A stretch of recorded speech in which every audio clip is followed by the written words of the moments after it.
Hello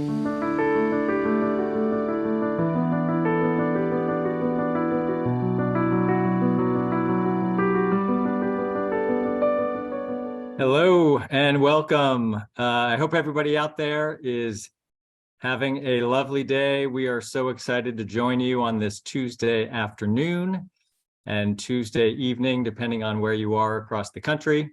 My name is Danny Corwin, and I am the Executive Director of Harbor Freight Tools for Schools. And we're thrilled to be with you today to begin to share some of the incredible practices in skilled trades education across the country. And we are kicking off this national webinar series with 2021 Grand Prize winner of the Harbor Freight Tools for Schools Prize for Teaching Excellence, Scott Burke. And we think we're going to bring you content that is really essential to creating excellence in skilled trades programs across the country. Our focus today is going to be on contextual learning, specifically breaking down silos and disconnected learning, which I'm sure some of you know a little bit about in our public high schools across the country. But before we get into it, just a couple of rules of the road for this webinar. The chat box is open, so feel free to share your name, your school or organization that you work for, also the city and state that you are tuning in from. It'd be wonderful to see who's joining us today, and thank you for being with us. Because we have a large class here, we're not going to use the raise hand function, just as you guys teach in your shops and your classrooms. If everyone raises their hands at once, we wouldn't quite know what to do with it, given our limited time. We are going to try to wrap up in about 50 minutes so you can get back to your homes and your dinners and your families. Even though Scott's got a ton of amazing content to share, and he's shared a lot of it already via email for those of you that have registered. And before we get started, just a couple of words about Harbor Freight Tools for Schools. We are a program of the Smith Foundation, founded by Eric Smith, the owner of the National Retail Company. And our focus is lifting up skilled trades education across the United States in public high schools. We hope to be a catalyst to increase understanding and support and investment in this vital sector. And all of our work is based on a deep respect for the skilled trades and the intelligence and creativity of people who work with their hands. The reason we wanted to kick off these webinars is because through our Prize for Teaching Excellence, we gather and collect and hear stories of such amazing practice that's happening across the country. And we wanted to share it more widely. And this is our attempt to do that. We also have a toolkit newsletter that we send out monthly and are thinking of ways and look forward to your feedback on how we can share excellence across the country. So I'm thrilled to introduce Scott Burke. Scott has been teaching skilled trades for 20 plus years, currently is working at Green Mountain High School in Colorado. And as some of you may know, Scott is the co-creator of the nationally recognized Geometry in Construction program, which you're going to hear a lot about today. He also mentors and coaches teachers across the state of Colorado and California and nationwide. And this past summer, we brought a team of prize winners and the Harbor Freight Tools for Schools team to Colorado to meet some of Scott's students and colleagues and hear more about the program. And we were so inspired that we wanted more educators to have a chance to hear directly from Scott. So we're going to dive right in. Feel free to share questions in the chat box. We will not have time to get to all of them. However, our team and Scott are committed to getting you answers and responses as soon as we can. So without further ado, it's my pleasure to introduce Scott Burke. All right. Hi, everybody. Good evening and good afternoon, wherever you're coming to us from. Let me go ahead and share this presentation here really quickly with everyone, and then we'll get rocking and rolling. So thank you, Danny. Thank you, Harbor Freight Tools for Schools. I'm thrilled to be participating in this and sharing a little bit about not only contextual learning with the geometry and construction and the Amped-On algebra programs, but also to talk a little bit about how you can actually take this regardless of the content area that you are teaching with this, and you can actually apply it.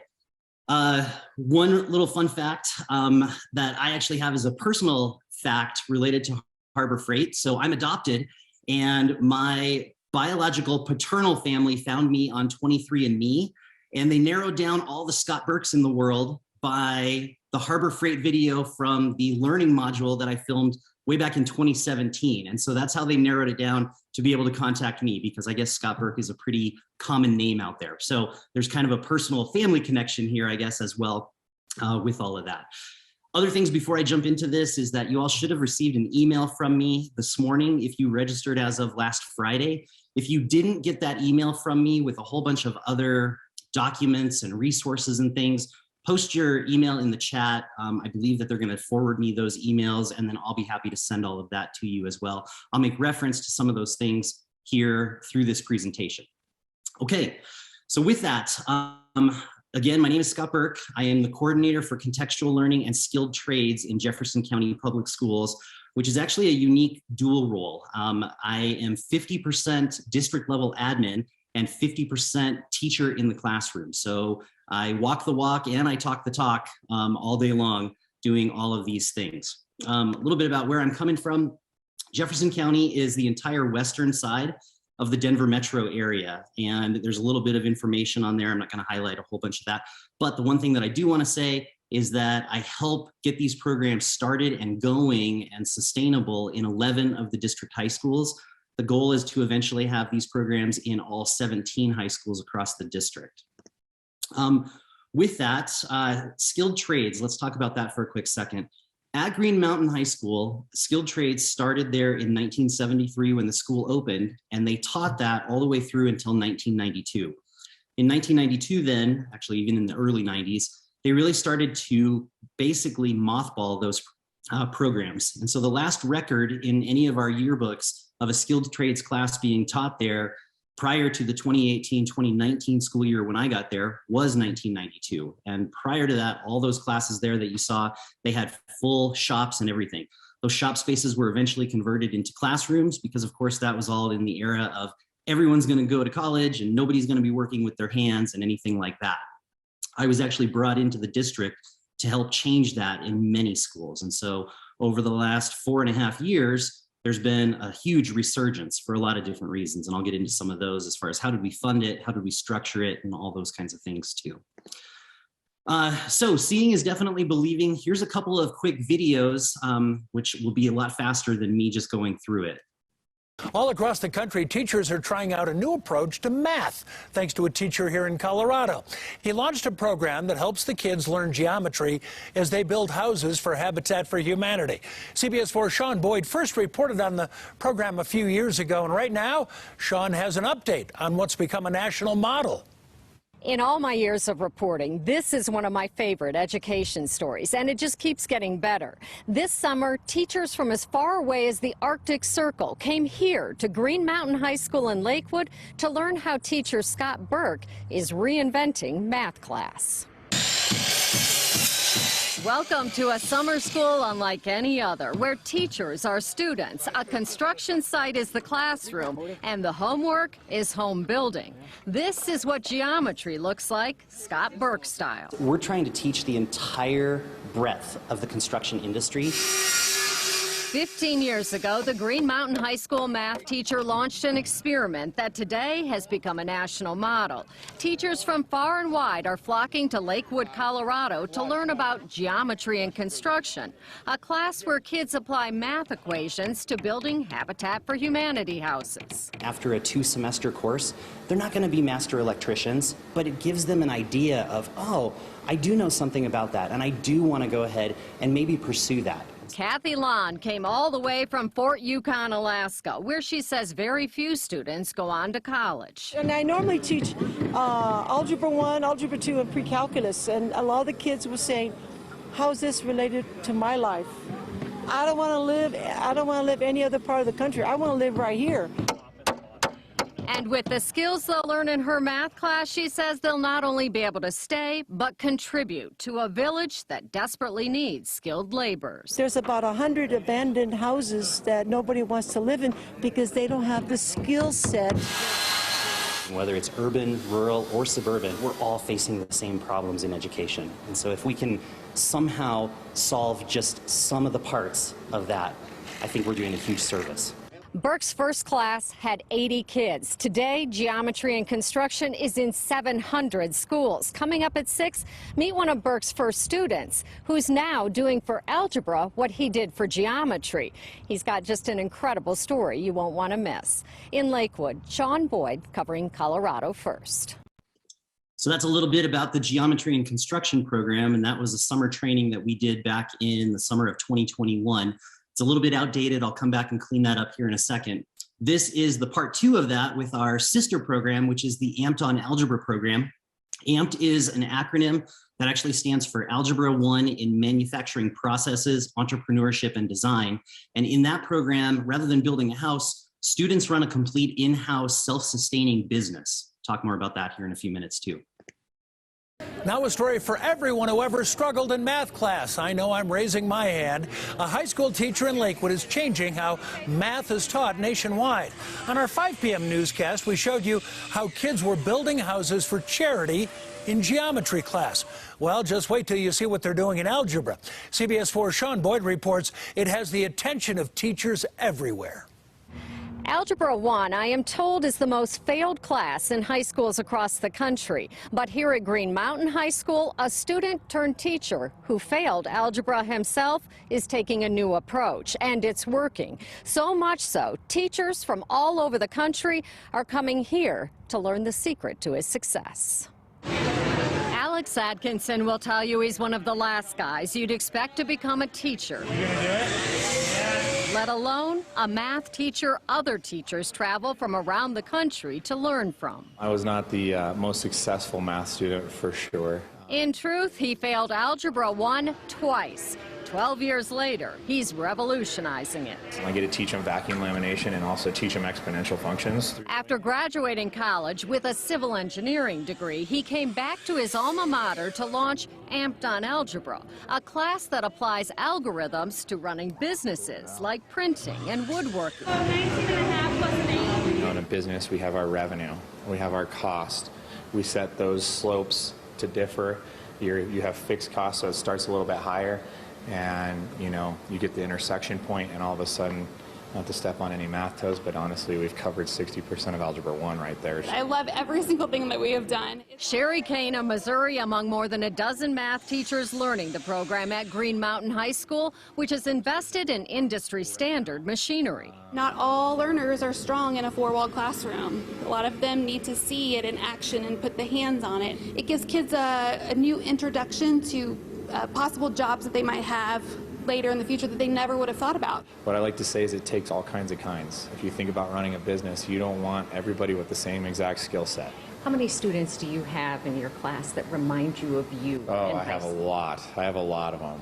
Yeah. I get a pull from that experience too, and I can just tell them, been there, done that. Got the t-shirt. A t-shirt on which he proudly stamped, English is important, but math is importanter. Yeah. Amped on Algebra is now in 250 schools in 12 states, while Geometry and Construction, which I showed you at 5 o'clock, is in 700 schools in 16 states. Both programs were spearheaded by math teacher Scott Burke, who had Atkinson as a student in his first Geometry and Construction class, a class that Atkinson says changed his whole perspective on school. Pretty cool. In Lakewood, Sean Boyd covering Colorado First. Cool indeed. So with that, I actually am not a highly qualified math teacher. I'm actually a skilled trades teacher by degree and everything. And then with my administrative degree with that on top of it. With that though, also, it's important to understand that these videos from the news, they make it sound like I do these things 100% by myself. And that actually is not true. I need to give some credit out there for sure. When I got started doing this, I partnered with math teacher Tom Moore, and then we were really fortunate to be able to hire Alex. So he was in the first cohort of Geometry and Construction, And now I'm super excited to also say that I am team teaching with Andrea DeVore, who was a member of our 5th year geometry and construction program as well. So they've both returned to the classroom, which is a great experience. I told you that I would clean up a little bit of that data coming out there. The geometry and construction program after this past summer is in now over 800 high schools nationwide, and Amped-On Algebra is now over 300 high schools nationwide. All of these states here that are highlighted in orange all have at least one of these programs in them. The blue states on here are the ones that currently do not have a geometry and construction or Amped-On Algebra program representation yet, but it's coming, I'm sure. So let's go ahead and go through some of the nuts and bolts, because you're not all here to learn all about geometry and construction or Amped-On Algebra, and I have some things in store for you to share out, because I know that there's a few of you on here who are from manufacturing as well as from admin, and then also from automotive is what I noticed the bulk share of people from, and then of course math. So with this, these are some of the nuts and bolts. I'll let you just kind of read them, but there's a couple of them on here that I want to point out for sure. First of all, we elect in our model to go ahead and team teach all of our classes. So me as CTE teacher, I team teach with a math teacher, and we play off of each other throughout, because we oftentimes were not trained to be in both roles. So for me personally, I was not comfortable being the standalone math teacher in addition to being the CTE teacher, right? Because I was trained to be the CTE teacher, and vice versa for my math teaching partners too. But with that, we found kind of this beautiful relationship that we can have where we can pull us both together and really leverage both people's experiences. When we do that though, what ends up happening is that we're in back-to-back blocked classes. With that, then we also end up with 40 to 50 students per section of classes. And so right now at Green Mountain High School, we have 100 students that are currently participating this year through this process. Foundational truths. We wanted to build a model that was for all kids, not just those kids, however you classify those kids to be. And we really struck out to do that. What's cool now that I can tell you is that we are running at about 50% young ladies who are self-selecting to be part of the geometry and construction program. The construction part is not really what attracts them to the program. What we have found on exit surveys is it's actually the philanthropic components of building houses for local families in need and doing those kinds of things. That's really what gets them into the doors of class. And then of course, also just cross-sectional view of special ed, ELL, free and reduced lunch, same kind of population as what is the mirror image from our building. That's the really important part here. On this then, the math part is not watered down. Geometry and construction, and I'll share some data here in a little bit, and Amped-On Algebra are extremely rigorous math classes. Even students that are in the honors track for those programs oftentimes will say, this math is harder. What makes it harder is the applied part of it, where it's not always clearly defined how you're going to use that math. I have a little lesson here to share with you. It's going to really highlight that. The other things on there, I'll just let you read. If you have questions about those though, feel free to put them in the chat. I can come back to them at a later point. So with that, I promised that I would share out a little bit of a lesson here. And so before I was a construction teacher, I taught for the first 5 years of my career as an automotive teacher. And I took a program that was really dying and really invested in it. And over the course of that 5 years, we were pursuing NATEF certification. We were doing a number of things, but the individual that was in there before me really ran it into the ground. And the NATEF evaluators came in and said, the only way to get this program to where it needs to be is you need an influx of about $500,000. And at that point, I really had to make a decision about, do I want to really go ahead and keep trying to do that? Or do I want to switch over and go back to my main thing, which was construction? Okay, so I decided to do that. But with that though, we did pilot an Algebra 2 class with automotive at one point, and this was one of the lessons that we developed to come out of that. So going off of the CSI kind of thing with the Auto Shop scene investigation, these are actual newspaper headlines, and there's something wrong in each one of them. So I'm walking you through what a contextual lesson looks like, okay? If you were looking at the things that I sent this morning, you would want to definitely look at the 3-part lesson plan, because this follows exactly that 3-part component in this. So with that, there's going to be something wrong in every single one of these. So here's another headline that you can have. It's a pretty awesome looking lawnmower there. And then there's this one as well. So this was from the University of Colorado on that particular year. And people think sometimes that we had to make these up. No, this was a simple Google search to come up with these, okay? So at that point, then you would actually ask the students, what is causing all of these medical problems? And so I'm sure that many of you probably already know this, but it would actually be carbon monoxide poisoning, which is going to be one of the things that we have to talk about in automotive, because anybody that's taught automotive for any length of time, you know that you have students sometimes start cars in your shop, and before you know it, if they don't properly vent those and exhaust them out, then everybody is just kind of choking in your shop, okay? So with this, I have to talk a little bit about some of this. Now, I could go ahead and talk a little bit about the sad facts here. We could get into some statistical models of all of this, and we could stop our math at that point. That is one place that we could do, which oftentimes there's a lot of people that do. And then go into the NIOSH facts on this, the National Institute of Occupational Safety and Health. We talk a little bit about that. We talk a little bit about the carbon monoxide poisoning and the concentrations that can begin to where you feel effects in a room at 200 parts per million, okay? So as soon as I start talking about parts per million, I start talking about percentages, right? So there's another little math part that starts to come into this. Then I can go ahead and go into a little bit more with that, and we can get into, well, wait, it begs the question, if they're talking about this 200 parts per million, well, what does that look like in the room that I'm in right now, the classroom? And what does that look like actually in our shop facility as well? So we could jump then naturally into geometry, where we're jumping into calculating the volume of a room, right? So that's another spot that we could actually do it. But we found that we could actually kick this up a little higher. So this came right off of that website, and this right here is a fabulous little graph, okay? So this graph shows the natural part of this carbon monoxide concentration, right? You'll see that on there, it's that 2,332 square or cubic foot room that we're talking about there, and it talks a little bit about where that ceiling is. Now, this is the part, I gotta be honest, this is where math teachers get super jazzed, okay? And they wanna geek out on this whole thing, so hold on, everybody.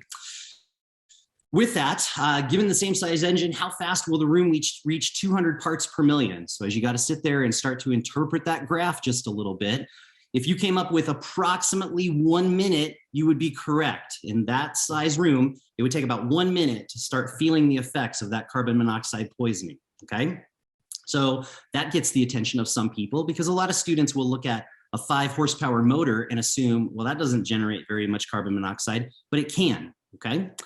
So then second one on here is graph the carbon monoxide of our shop given the domain when the shop is unsafe. So then they'll have to go through and they'll calculate that, and they start analyzing where does it become unsafe. So again, that's that 1 minute component there. That's where it starts to become unsafe, but then that's not our maximum concentration that we get to either, okay?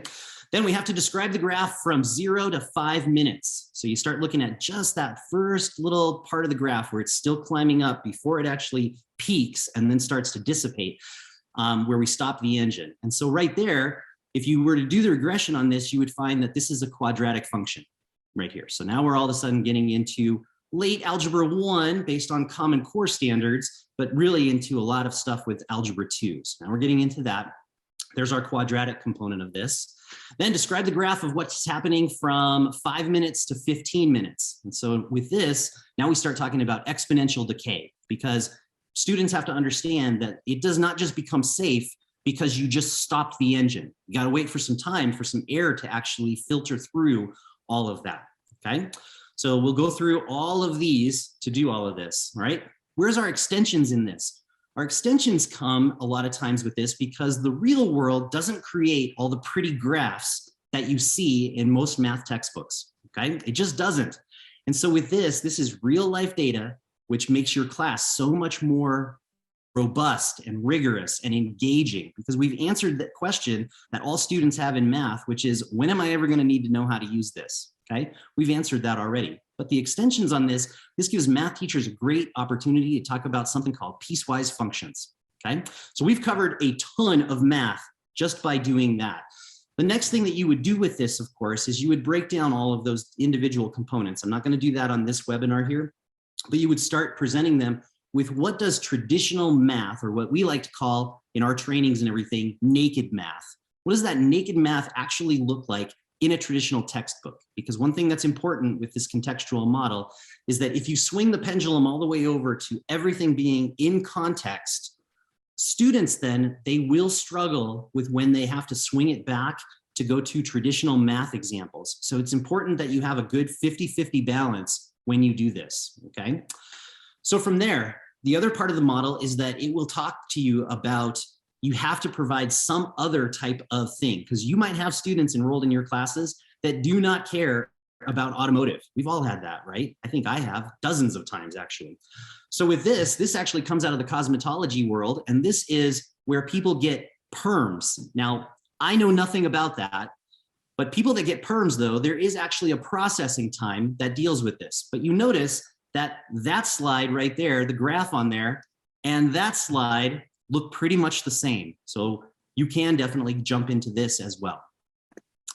All right, so we get into a little bit with the practice standards on this. So the practice standards came out when Common Core came out, but pretty much every math model that you see out there has all of these things listed as being the really important components of what we do in math classes. And CTE, in my opinion, is the key to being able to unlock all of those things and make them just so much more engaging for students.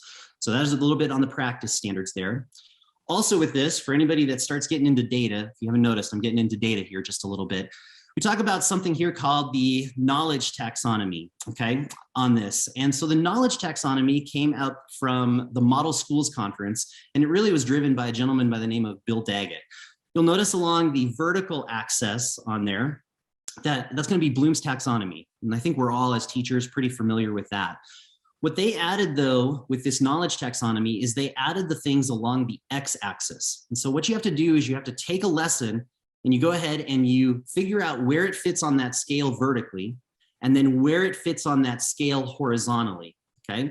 So based on however far we took that automotive lesson, I think it's pretty safe to say we could, on the Bloom taxonomy part, we could be definitely getting into application for sure, especially if you have students go out, measure the shop space, calculate the volume, do all of those kinds of things. We could also get into analysis, absolutely. We could get into some synthesizing of data, and we could absolutely get into some evaluation of that as well.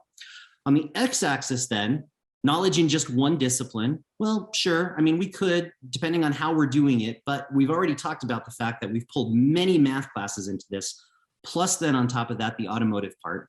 Okay, plus then on top of that, the safety component.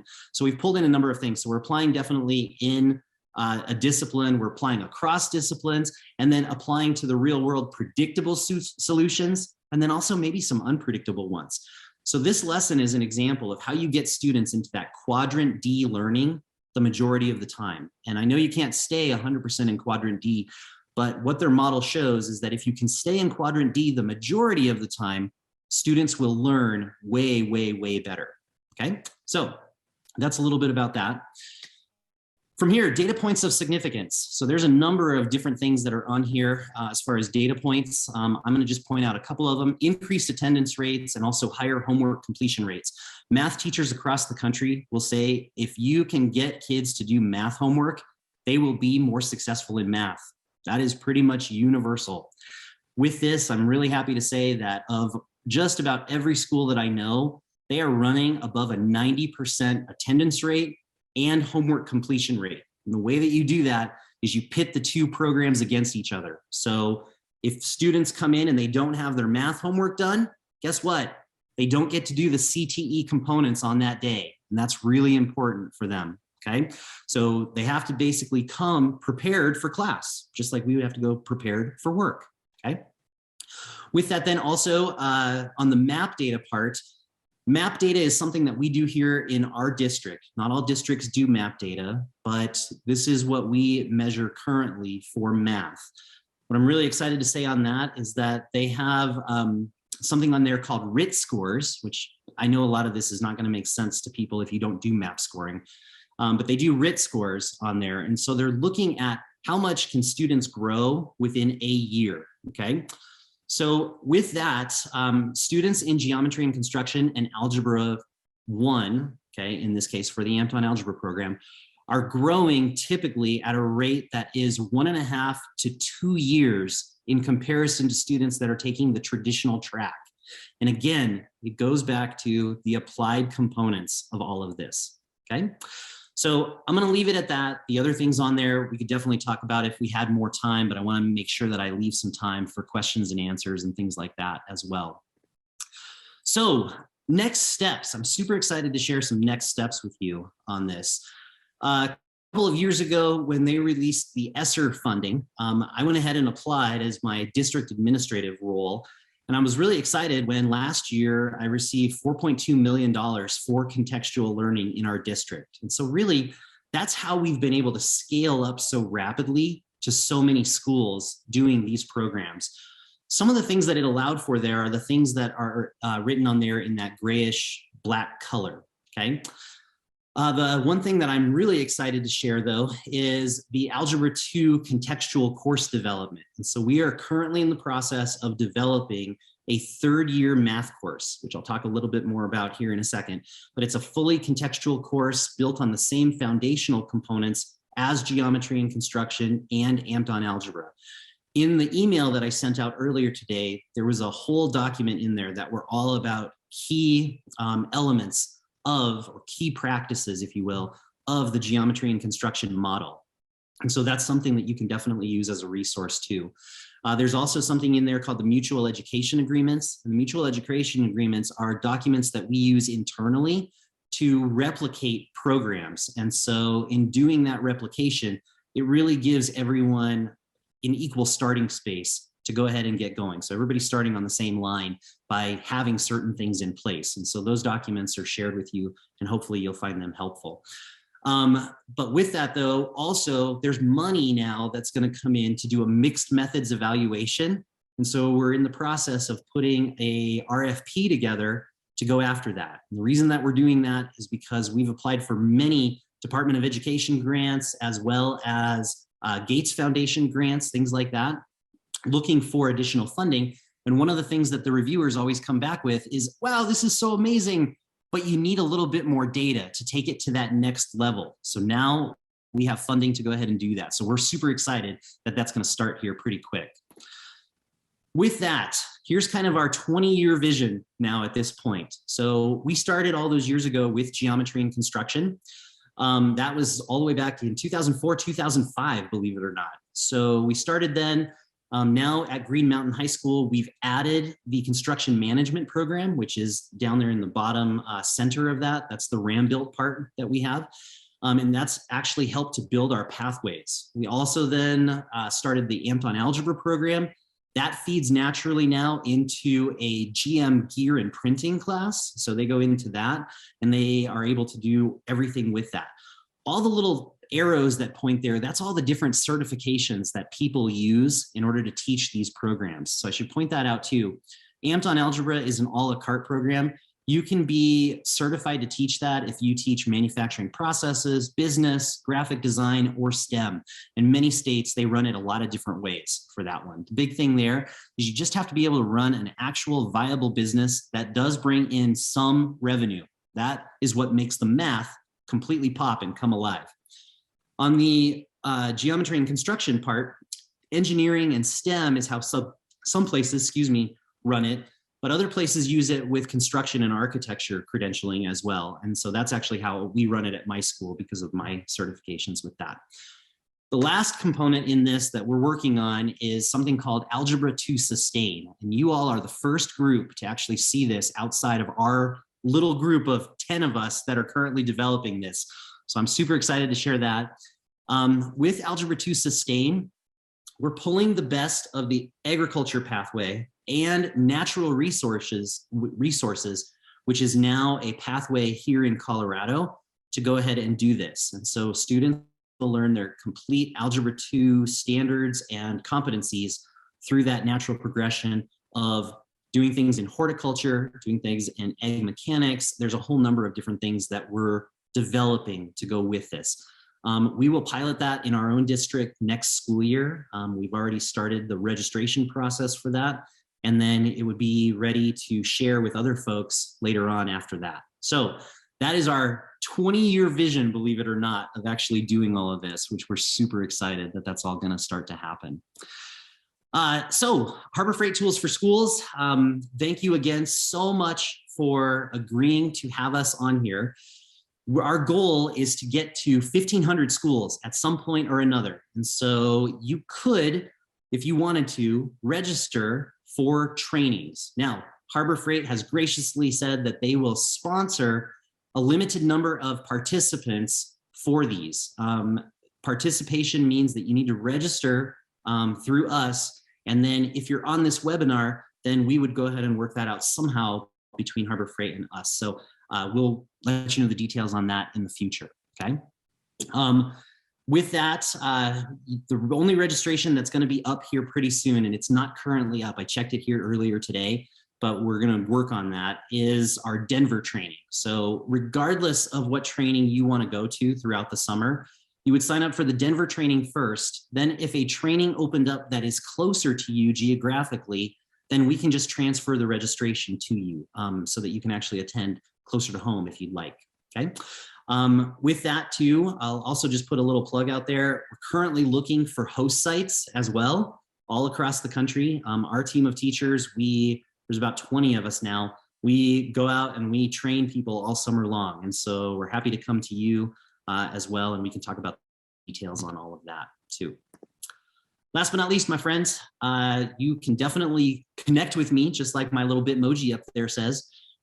There's all of my contact information on there. I do quite a bit on Facebook and on Instagram. I'm a little bit on LinkedIn. I gotta be honest, I'm terrible at Twitter, but I do have a Twitter. I'm not really the best at Twitter, but you can definitely connect with me through all those different things on there for sure.